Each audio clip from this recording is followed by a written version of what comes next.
escalofrío helado recorre la columna vertebral de la opinión pública, mezclándose con el tufo a vergüenza y a una politización tan descarada que amenaza con corromperlo absolutamente todo. No es un diciembre cualquiera, es el mes en que las cortinas de la verdad comienzan a descorrerse en Melilla, revelando una escenografía de intereses ocultos y dramas personales que colisionan con la fría maquinaria administrativa. Lo que estás a punto de escuchar no es solo la crónica de un cierre, es la historia de cómo la desesperación y el victimismo se encadenaron a la puerta de un local, buscando convertir un asunto de expedientes en un mazazo demoledor para la reputación de toda una ciudad. En el centro de este torbellino de rumores y acusaciones se encuentran Kiko Hernández y Fran Antón, los rostros visibles de un calvario que, según sus propias palabras, desafía la lógica y la justicia. Los vimos encadenados frente a lo que fuera el Cielo de Melilla, un local emblemático que, de la noche a la mañana, se vio sumido en el silencio de una clausura forzosa. ¿Era este el acto de una conspiración política o la consecuencia ineludible de una cadena de negligencias? La pregunta resonaba en cada rincón, mientras el drama se desplegaba con una intensidad que pocos habían presenciado antes. Sus voces, teñidas de una desesperación apenas contenida, se alzaban para denunciar lo que ellos llamaban una persecución sin cuartel. Afirmaban ser víctimas de una caza de brujas orquestada por el Partido Popular, una vendetta personal que buscaba hacerles la vida imposible, acosarlos y, en última instancia, silenciarlos. Con cada declaración, el relato se volvía más sombrío, más dramático, más cercano a una tragedia griega que a una disputa administrativa, capturando la atención de los medios y del público por igual. Kiko Hernández, con la voz quebrada, no dudó en ir más allá, revelando un presunto ataque personal que estremecía los cimientos de la decencia. Denunciaba haber recibido, él y su familia, amenazas de muerte muy serias, capturadas y verificadas, según sus afirmaciones, provenientes de una persona de gran influencia en la ciudad.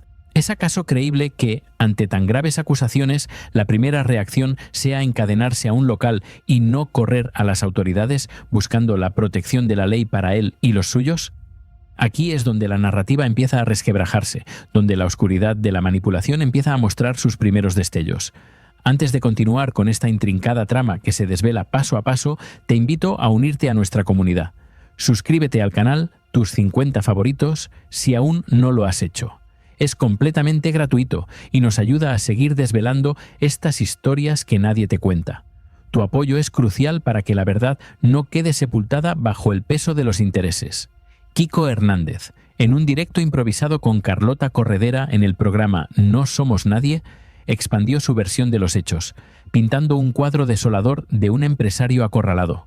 Negaba rotundamente haber recibido ninguna explicación oficial sobre la clausura de su local, asegurando que la policía local llegó, ejecutó la orden y se marchó sin dejar un solo papel, sin un expediente que justificara tan drástica medida. Este silencio administrativo, según él, era la prueba irrefutable de la arbitrariedad y la malicia detrás del cierre. La narrativa del desamparo se tejía con hilos de incredulidad, pues ¿cómo podría ser que una clausura, un acto administrativo de tal envergadura, se realizara sin la documentación pertinente, sin una notificación formal de los motivos que la sustentan? La experiencia popular nos enseña que tales procedimientos siempre van acompañados de un informe, de una justificación que el afectado puede conocer y, si es necesario, recurrir. La insistencia de Kiko en esta supuesta falta de información resonaba con una disonancia que alertaba al observador más perspicaz. «No tienen abierto ningún expediente», proclamaba Kiko. «Nadie les ha sacado un papel», insinuando una ilegalidad flagrante por parte de las autoridades.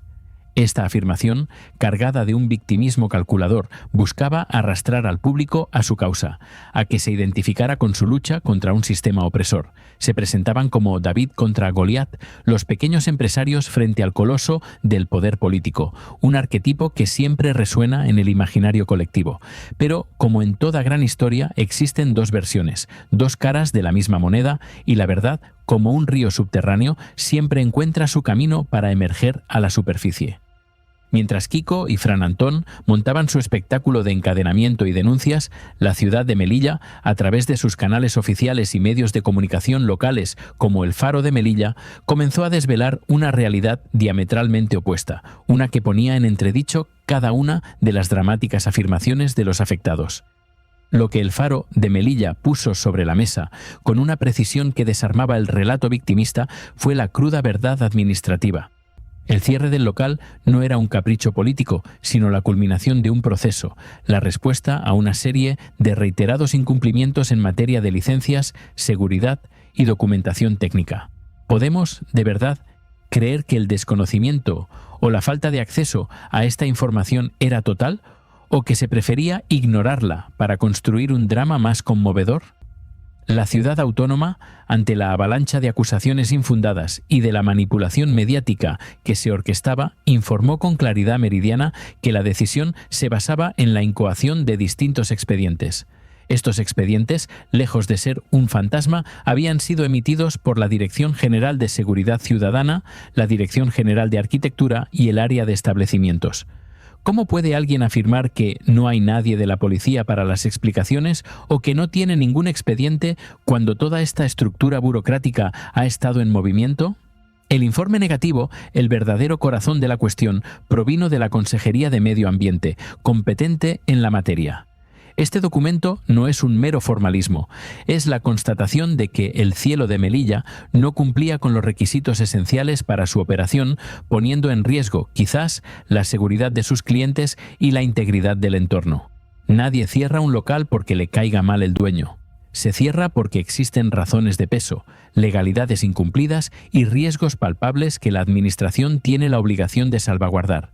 La imagen pública de Kiko y Fran, encadenados y clamando por justicia, se veía ahora confrontada con la fría tinta de un informe, un papel que, según la evidencia, sí les fue entregado o estuvo a su disposición. La ciudad de Melilla, en su comunicado, especificó que este informe negativo había sido el detonante de la clausura. ¿Por qué entonces insistir en la ausencia de motivos, en la conspiración, en las amenazas de muerte, cuando la verdad administrativa era tan clara, tan documentada?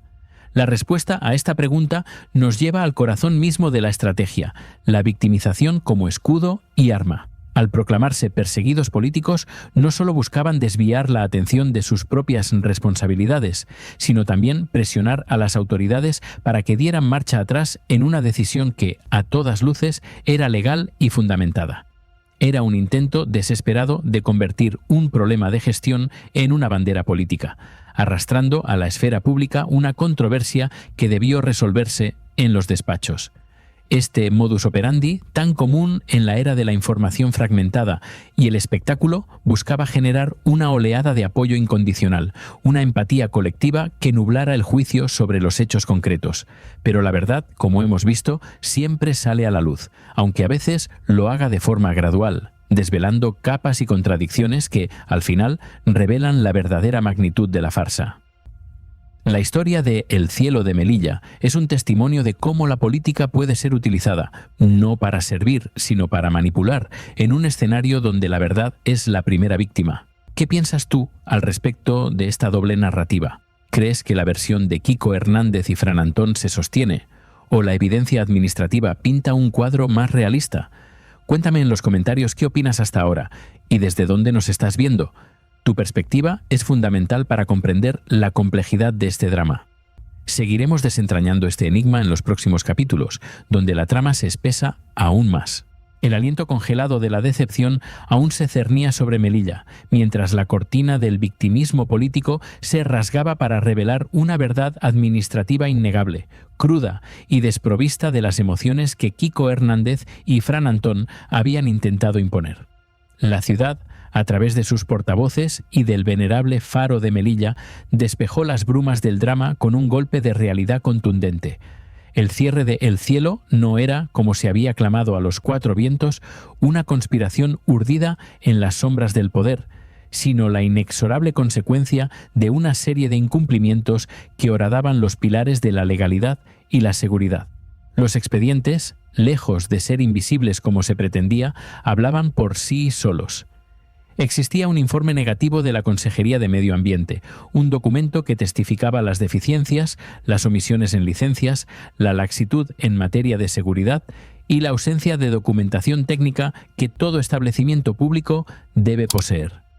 Esta no era una acusación caprichosa, era la fría verdad administrativa, la constatación de una negligencia prolongada que no podía ser barrida bajo la alfombra del victimismo político.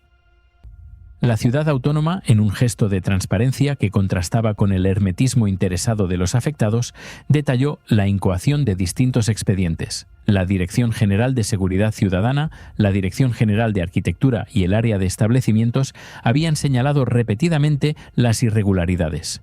¿Cómo es posible que, con tal acumulación de advertencias y requerimientos, los propietarios pudieran alegar ignorancia total o la ausencia de cualquier explicación?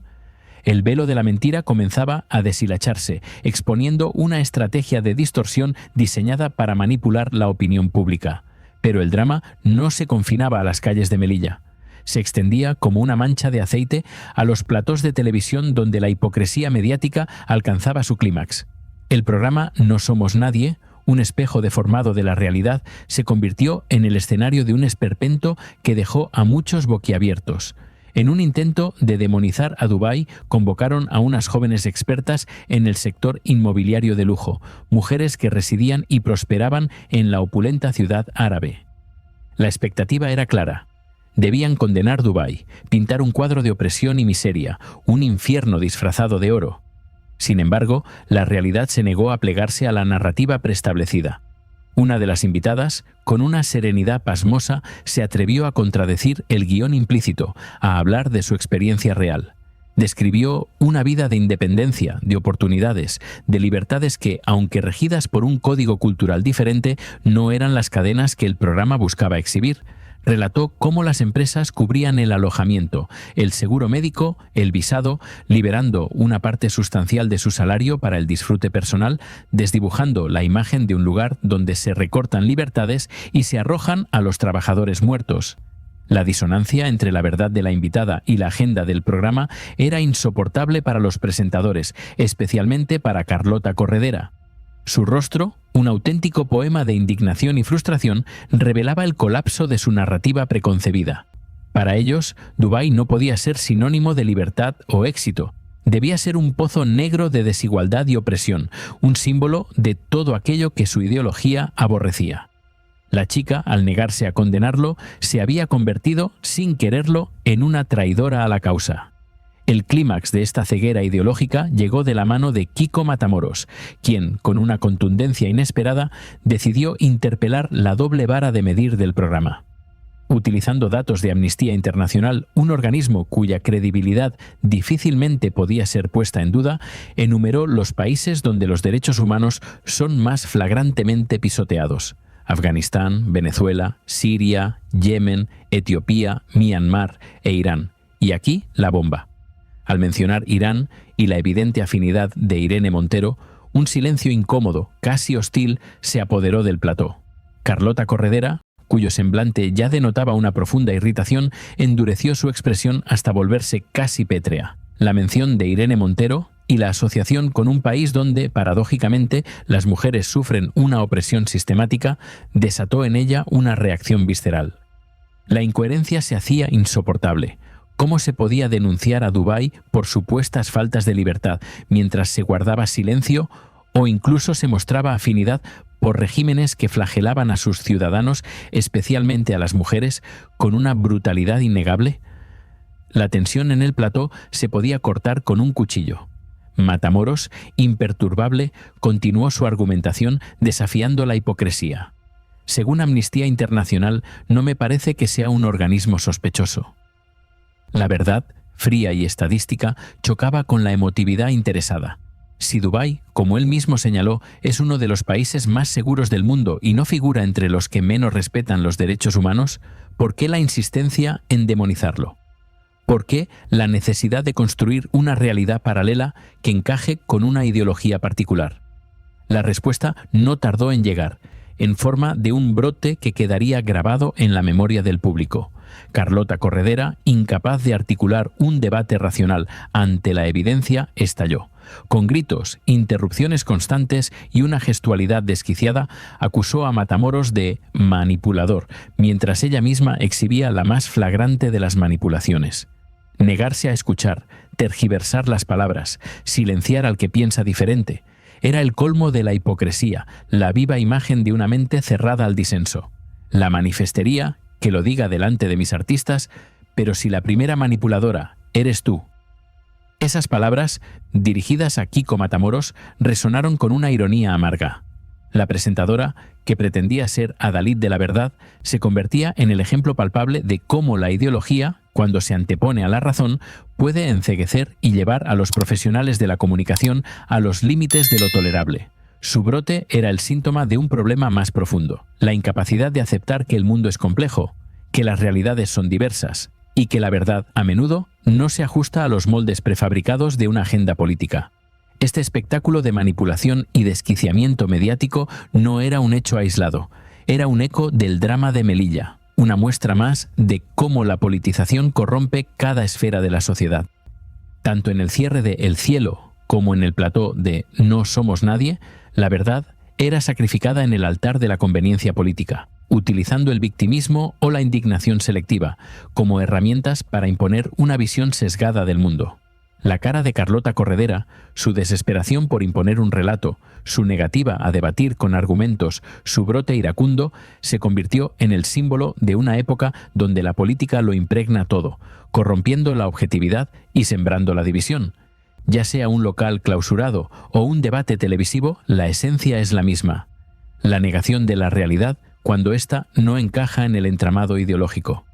Es un nivel de polarización que, lejos de enriquecer el diálogo, lo empobrece hasta el agotamiento. La historia de El Cielo de Melilla y el espectáculo mediático que lo acompañó nos obliga a reflexionar sobre la responsabilidad de los medios y la fragilidad de la verdad en un mundo tan polarizado. Nos muestra cómo la narrativa del victimismo puede ser un arma poderosa, pero también cómo la verdad, aunque lenta, siempre termina por imponerse, desvelando las mentiras y las contradicciones. Es una lección sobre la necesidad de la crítica y la resistencia ante la manipulación, una llamada a la lucidez en tiempos de cegadora emotividad.